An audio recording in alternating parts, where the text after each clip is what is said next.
Hello दोस्तों, आज हम रविंद्रनाथ टैगोर की जीवनी को अच्छे से देखते हैं। अब यहाँ से हम पहला अध्याय देखते हैं, जिसमें बचपन और शिक्षा की कहानी बताई गई है। कोलकाता की सुबह, धूप की सुनहरी किरणें धीरे धीरे जोड़ा सांको हवेली के आंगन में उतर रही हैं। हवेली बड़ी थी, दीवारें ऊंची और कमरों की कतारें अनगिनत। घर में चहल पहल थी, नौकर चाकर इधर उधर दौड़ रहे थे, भाई बहन खेलकूद में लगे थे। उसी माहौल में 7 मई 1861 को ठाकुर परिवार में एक नए मेहमान का जन्म हुआ। ये परिवार बंगाल के सबसे प्रतिष्ठित और प्रभावशाली परिवारों में गिना जाता था। ये परिवार केवल धन दौलत से संपन्न नहीं था, बल्कि कला, साहित्य और समाज सुधार की परंपरा का वाहक भी था। पिता देवेंद्रनाथ टैगोर, जिन्हें लोग महर्षि कहते थे, वे ब्रह्म समाज आंदोलन से जुड़े थे और भारतीय संस्कृति के गहरे जानकार थे। माता शारदा देवी सौम्य और धार्मिक प्रवृत्ति वाली महिला थी। घर का वातावरण ज्ञान और संस्कृति से भरा हुआ था। बड़े भाई दार्शनिक थे, कोई संगीतकार था, कोई समाज सुधारक। बहनें भी साहित्य और कला में रुचि रखती थीं। इस माहौल में पला बड़ा छोटा रविंद्रनाथ मानो किताबों और विचारों की नदी में जन्मा कोई कमल था। रविंद्रनाथ बाकी बच्चों से अलग थे। जब सब बच्चे आंगन में दौड़ते खेलते तो वे चुपचाप किसी कोने में बैठ जाते। उनकी आंखों में हमेशा एक जिज्ञासा झलकती थी। कभी वे पेड़ों की शाखों पर बैठे पंछियों को देखते तो कभी बादलों की चाल में खो जाते। उनके मन में सवाल उठते, ये हवा कहाँ से आती है, चिड़ियां क्यों गाती हैं, आसमान इतना नीला क्यों है। यह मासूम सवाल धीरे धीरे कविताओं और गीतों का रूप लेने लगे। रविंद्रनाथ बहुत छोटे ही थे जब उनकी मां शारदा देवी का निधन हो गया। घर भले ही बड़ा था, लेकिन मां की गोद छिन जाने से वे अक्सर अकेलापन महसूस करते। यह अकेलापन ही शायद उनकी रचनात्मकता की पहली सीढ़ी बना। वे हवेली के बगीचे में जाकर पेड़ों से बातें करते, फूलों को सहलाते और अपने मन की दुनिया में डूब जाते। बचपन से ही उनका स्वभाव आत्ममंथन करने वाला था। वे बाहर से शांत रहते, लेकिन भीतर ही भीतर कविता रचते रहते। परिवार के लोग शिक्षा को बहुत महत्व देते थे, इसलिए घर पर ही उन्हें संस्कृत, बांग्ला और अंग्रेजी पढ़ाई जाने लगी। गुरुजन बड़े सख्त थे। वे चाहते थे कि बच्चा ध्यान से पढ़े, लेकिन रविंद्रनाथ का मन गणित और व्याकरण में कम और कविताओं व कल्पनाओं में अधिक लगता। कभी वे पाठ याद करते करते खिड़की से बाहर झांकने लगते और सोच में डूब जाते। कभी शब्दों को जोड़ते जोड़ते अचानक कागज पर कविता लिख डालते। गुरु नाराज होते, लेकिन परिवार को धीरे धीरे एहसास होने लगा कि यह बच्चा साधारण नहीं है। 12 साल की उम्र में ही उन्होंने कविताएं लिखना शुरू कर दिया था। उनकी पहली रचनाएं परिवार के साहित्यिक पत्रों में छपने लगीं। लोग आश्चर्य करते कि इतना छोटा लड़का इतनी गहरी और संवेदनशील बातें कैसे लिख सकता है। उनकी कविताओं में बचपन की मासूमियत भी थी और प्रकृति के प्रति गहरा प्रेम भी। यहाँ तक कि भाई बहन भी उन्हें छेड़ते हुए कहते, हमारा छोटा भाई कवि बन रहा है। पिता देवेंद्रनाथ चाहते थे कि बेटा केवल कवि न बने, बल्कि एक बड़े विद्वान और कानूनविद बने। इसलिए 17 साल की उम्र में रविंद्रनाथ को इंग्लैंड भेजा गया। लंदन विश्वविद्यालय में उन्हें कानून की पढ़ाई करनी थी, लेकिन वहां जाकर भी उनका मन किताबों के पन्नों में नहीं अटका। वे घंटों इंग्लैंड की सड़कों पर घूमते और वहां की संस्कृति, साहित्य और संगीत को देखते सुनते। उन्हें शेक्सपियर, मिल्टन और अंग्रेजी कविता का प्रभाव गहराई से छू गया। कुछ दिन बाद ही उन्होंने कानून की पढ़ाई अधूरी छोड़ दी और भारत लौट आए। अब यहाँ से दूसरा अध्याय की शुरुआत होती है, जिसमें इसका युवा अवस्था और साहित्यिक शुरुआत को बताया गया है। इंग्लैंड से लौटे युवा रविंद्रनाथ की उम्र मुश्किल से 20-21 साल थी, पर आंखों में चमक थी, दिल में उत्साह और कलम में जादू। लोग सोचते थे कि यह लड़का कानून पढ़कर बड़ा वकील बनेगा, पर रविंद्रनाथ का मन उस राह पर नहीं था। उनका मन किताबों की मोटी मोटी धाराओं में नहीं, बल्कि इंसान के दिलों में बहने वाले गीतों में था। जब वे लौटे तो जोड़ा सांको हवेली के लोग उन्हें देखकर खुश हुए, पर पिता की एक छोटी सी चिंता भी थी।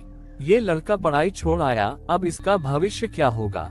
लेकिन समय ने दिखाया कि वही बेटा आगे चलकर परिवार का ही नहीं, बल्कि पूरे देश का गौरव बनेगा।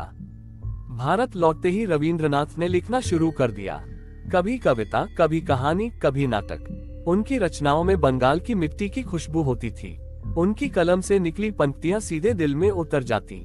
उन्हें पढ़कर लगता कि यह लेखक जीवन की छोटी छोटी बातों को गहरी संवेदना में बदल देता है। उनका पहला काव्य संग्रह मानसी बहुत चर्चित हुआ। इसके बाद सोनार तरी यानी कि सुनहरी नाव और गीतांजलि ने तो मानव साहित्य की दुनिया में तहलका मचा दिया। जब भी वे लिखते तो प्रकृति उनके साथ होती।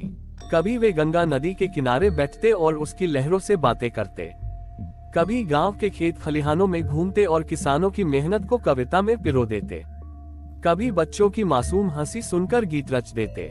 उनकी कविताएं किताबों से नहीं बल्कि जीवन और प्रकृति से जन्म लेती थीं। शायद यही कारण है कि उन्हें पढ़कर हर इंसान को अपनी ही जिंदगी झलकने लगती थी। रवींद्रनाथ केवल कवि नहीं थे बल्कि अच्छे नाटककार भी थे। उन्होंने डाकघर जैसा नाटक लिखा जिसमें एक बीमार बच्चा खिड़की से बाहर देखते देखते जीवन के मायने खोजता है। ये नाटक इतना प्रभावशाली था कि बाद में पूरी दुनिया में खेला गया। उनकी कहानियां भी बेहद लोकप्रिय हुई। काबुलीवाला, एक अफगानी फेरी वाले और एक छोटी बच्ची की दोस्ती की भावुक कहानी आज भी लोगों के दिल को छू लेती है। चोखेर बाली और गोरा जैसे उपन्यासों ने बंगाल ही नहीं पूरे भारत में साहित्य की नई धारा पैदा की। रवींद्रनाथ केवल लिखते ही नहीं थे, वे गाते भी थे। उन्होंने हजारों गीत रचे जिन्हें आज रवींद्र संगीत कहा जाता है। उनके गीतों में प्रेम भी था, प्रकृति भी, भक्ति भी और देशभक्ति भी।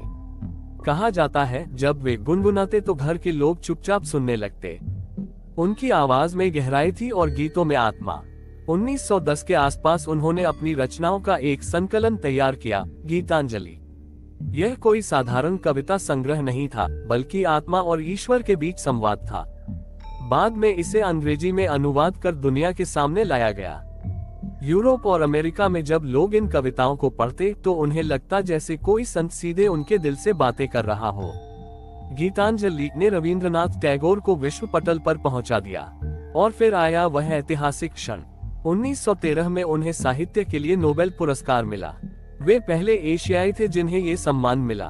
भारत के लिए ये गर्व का पल था। सारा देश खुशी से झूम उठा। देखो, हमारे देश के कवि ने पूरी दुनिया में भारत का नाम रोशन कर दिया। टैगोर की ख्याति इतनी बड़ी कि लोग उन्हें आदर पूर्वक गुरुदेव कहने लगे। गांधी जी भी उन्हें इसी नाम से पुकारते थे।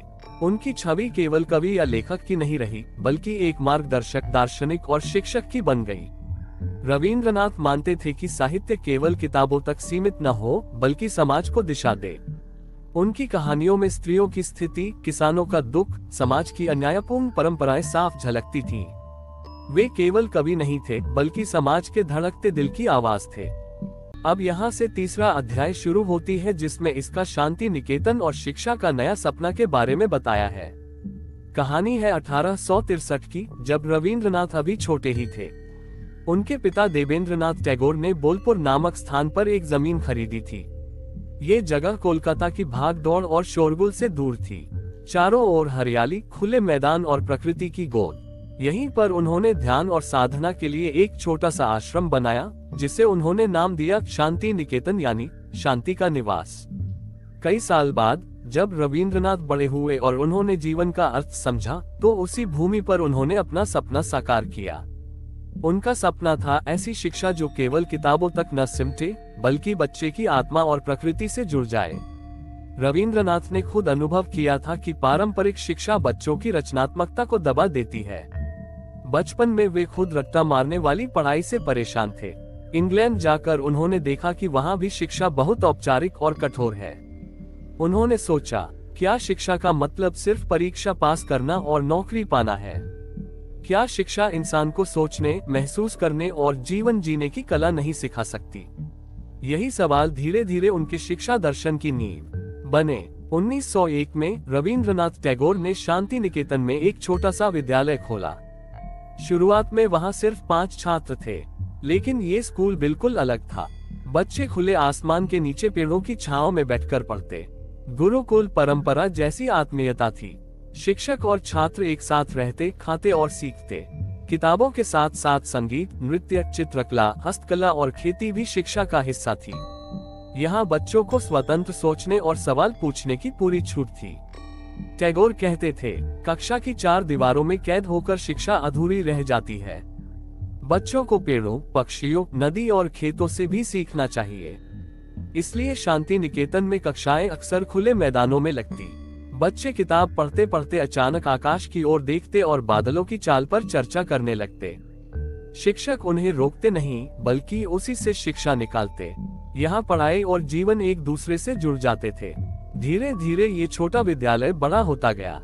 1921 में इसे एक अंतर्राष्ट्रीय विश्वविद्यालय का रूप दिया गया, जिसका नाम रखा गया विश्व भारती। विश्व भारती का अर्थ था जहाँ दुनिया एक हो जाए। यहाँ भारत ही नहीं, बल्कि जापान, यूरोप और अमेरिका से भी विद्यार्थी और शिक्षक आने लगे। कला, संगीत, भाषा, साहित्य, विज्ञान, यहाँ सब एक साथ था। रविंद्रनाथ का सपना था कि यह विश्वविद्यालय केवल भारत का न हो, बल्कि पूरी दुनिया का केंद्र बने। उन्होंने कहा था, विश्व भारती वह स्थान है जहाँ विश्व अपनी कुटिया में निवास करेगा। शांति निकेतन में पढ़ाई केवल किताबों तक नहीं थी।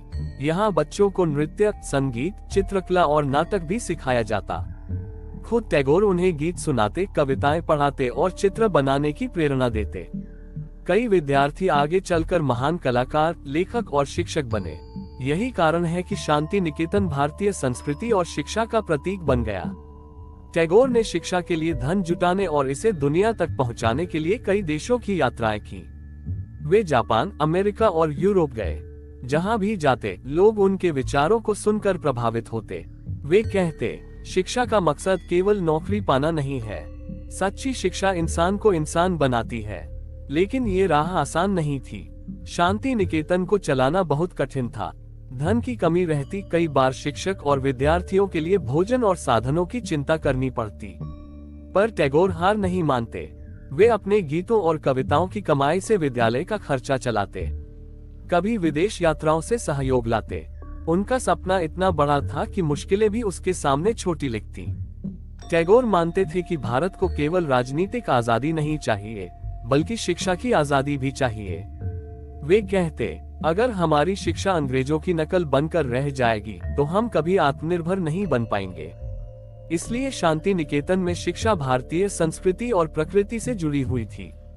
यहाँ छात्रों को अपने देश, अपनी भाषा और अपनी मिट्टी पर गर्व करना सिखाया जाता था। विद्यार्थी उन्हें गुरुदेव कहते। वे केवल शिक्षक नहीं, बल्कि एक मार्गदर्शक और मित्र भी थे। वे बच्चों के बीच बैठते, उनके साथ बातें करते और गाते। कभी वे पेड़ों की छांव में सबको कविता सुनाते, तो कभी अचानक कोई गीत गुनगुनाने लगते। विद्यार्थी मंत्रमुग्ध होकर सुनते। उनकी उपस्थिति में शांति निकेतन सचमुच एक जीवंत परिवार जैसा लगता। अब यहाँ से चौथा अध्याय शुरू होती है, जिसमें इसके राष्ट्रवाद और देशभक्ति की अग्नि के बारे में बताया गया है। कहानी है 13 अप्रैल 1919 की। बैसाखी का दिन था। अमृतसर का जलियांवाला बाग लोगों से भरा हुआ था। हजारों मासूम औरतें, बच्चे और किसान वहां इकट्ठा हुए थे। अचानक जनरल डायर अपने सिपाहियों के साथ पहुंचा और उसने बिना चेतावनी दिए गोलियां चलवा दी। न कोई भागने का रास्ता, न कोई बचाव। सैकड़ों लोग वहीं गिर पड़े। धरती खून से लाल हो गई। ये समाचार पूरे भारत में आग की तरह फैल गया। रविंद्रनाथ जब ये खबर सुने तो उनका हृदय कांप उठा। उनकी आंखों में आंसू थे। उन्होंने कहा, यह मानवता पर सबसे बड़ा कलंक है। 1915 में अंग्रेज सरकार ने रविंद्रनाथ टैगोर को नाइटहुड की उपाधि दी थी। पर जलियांवाला बाग की घटना के बाद टैगोर ने तय किया कि वे ये सम्मान नहीं रखेंगे। उन्होंने वायसराय को एक पत्र लिखा, ऐसे समय में जब हमारे देशवासी जानवरों की तरह मारे जा रहे हैं, मेरे लिए यह उपाधि धारण करना शर्म की बात है। मैं इसे लौटाता हूँ। ये निर्णय पूरे भारत में गूंज उठा। लोगों ने टैगोर को केवल कवि नहीं, बल्कि सच्चा देशभक्त माना।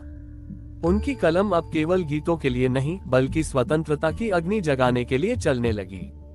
रविंद्रनाथ मानते थे कि हथियार उठाना जरूरी नहीं, विचार और कला भी स्वतंत्रता की लड़ाई का हिस्सा हो सकते हैं। उन्होंने कविताओं, कहानियों और गीतों के माध्यम से जनता में चेतना जगाई।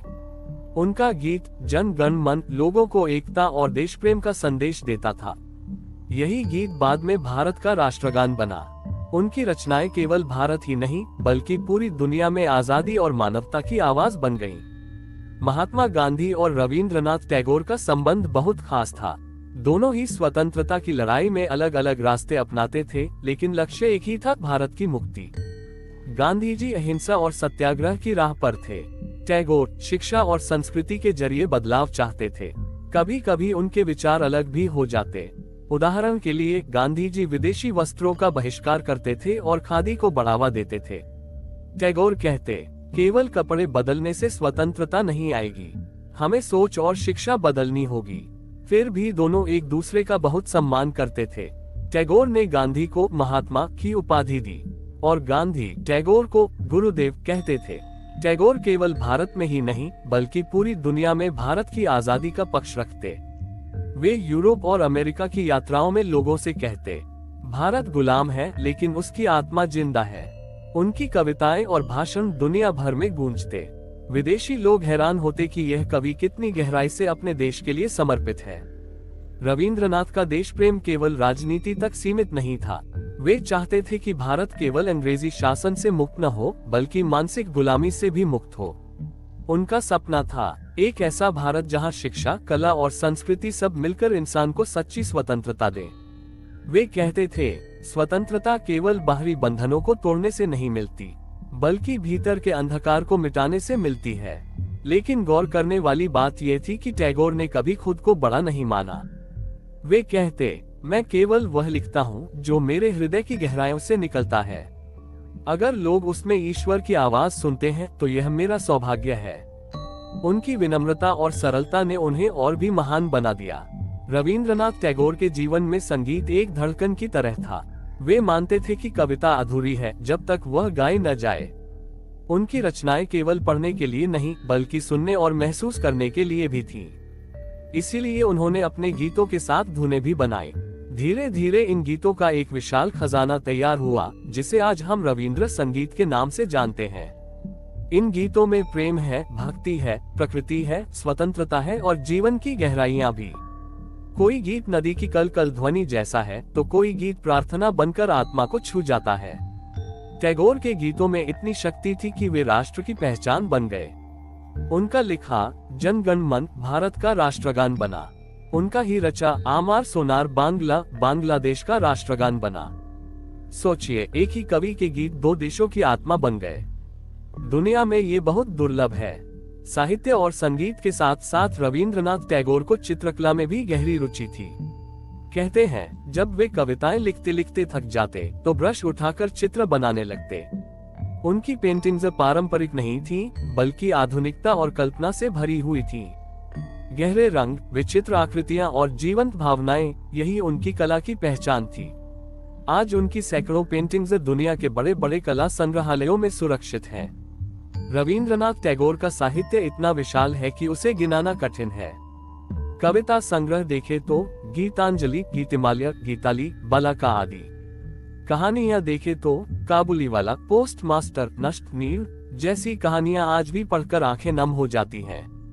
उपन्यास देखे तो गोरा, घर बाहर, 4 अध्याय, इनमें सामाजिक और राजनीतिक सवाल गहराई से उठाए गए हैं। नाटक देखे तो राजा, डाकघर, रक्षाबंधन, जो दर्शकों को सोचने पर मजबूर करते हैं। निबंध और व्याख्यान देखे तो जहां उन्होंने शिक्षा, समाज और मानवता के मुद्दों पर अपने विचार रखे। उनका साहित्य केवल मनोरंजन नहीं बल्कि जीवन का मार्गदर्शन करता है। टैगोर का साहित्य केवल सौंदर्य और संगीत तक सीमित नहीं था, उसमें मानवता की गहरी पुकार थी। वे जाति, धर्म और भाषा की दीवारों को तोड़कर इंसानियत को सबसे ऊपर रखते थे। अगर आप सोचे कि टैगोर केवल कवि थे तो यह अधूरा होगा। वे एक साथ कवि, गायक, संगीतकार, चित्रकार, नाटककार, उपन्यासकार और दार्शनिक थे। यानी वे कला के महासागर थे। हर विधा में उन्होंने नया प्रयोग किया और उसे नई ऊंचाई दी। यही कारण है कि दुनिया उन्हें केवल कवि नहीं बल्कि विश्व कवि कहती है। अब यहाँ से 5वां अध्याय देखते हैं जिसमें इसका अंतिम समय और अमर विरासत के बारे में बताया गया है। साल 1930 के बाद रविंद्रनाथ टैगोर की उम्र ढलने लगी। उनका शरीर अब पहले जैसा मजबूत नहीं रहा। बीमारियां बार बार घेरने लगी, कभी पेट की तकलीफ, कभी सिर दर्द, कभी कमजोरी। लेकिन आश्चर्य की बात यह थी कि उनका मन और कलम पहले की तरह सक्रिय रहा। वे कहते थे, शरीर चाहे थक जाए पर आत्मा कभी थकती नहीं। बुढ़ापे और बीमारी में भी वे लिखते रहे, कभी कविता, कभी कहानी, कभी चित्र। उनकी पेंटिंग्स का दौर भी इसी समय में और तेज हुआ। उनकी कविताओं में अब गहराई और बढ़ गई थी। वे मृत्यु से भी संवाद करते थे, जैसे मृत्यु उनके लिए डर नहीं बल्कि जीवन का एक और रूप हो। भारत स्वतंत्रता की ओर बढ़ रहा था। 1940 का दशक संघर्ष और उम्मीदों से भरा था। टैगोर भले ही बूढ़े हो चुके थे, लेकिन वे इस बदलाव को महसूस कर रहे थे। 1941 की गर्मियों में उनकी तबीयत अचानक बहुत बिगड़ गई।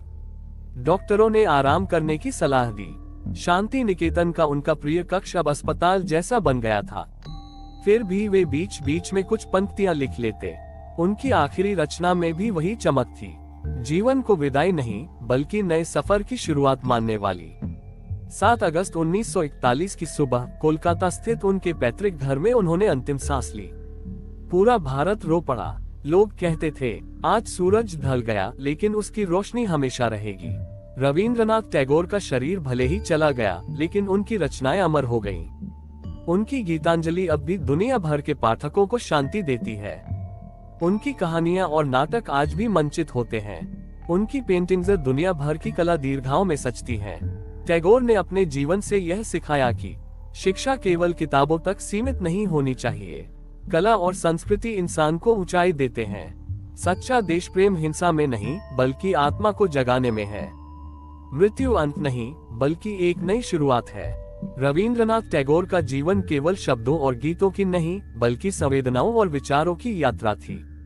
उन्होंने दुनिया को ये दिखाया कि सच्ची महानता केवल पुरस्कार और सम्मान में नहीं बल्कि आत्मा की ऊंचाई और मानवता के प्रति समर्पण में है। आज भी जब हम उनके गीत सुनते, उनकी कविताएं पढ़ते और उनकी पेंटिंग्स देखते हैं तो लगता है जैसे गुरुदेव अभी भी हमारे बीच हैं, हमें सोचने और महसूस करने की प्रेरणा दे रहे हैं। उनका जीवन हमें याद दिलाता है कला, शिक्षा और प्रेम ही वह ताकत है जो जीवन को अमर बना देती है। अब आपसे अलविदा लेने का समय आ गया है। ऐसे ही स्टोरीज के लिए हमारे साथ बने रहें। धन्यवाद।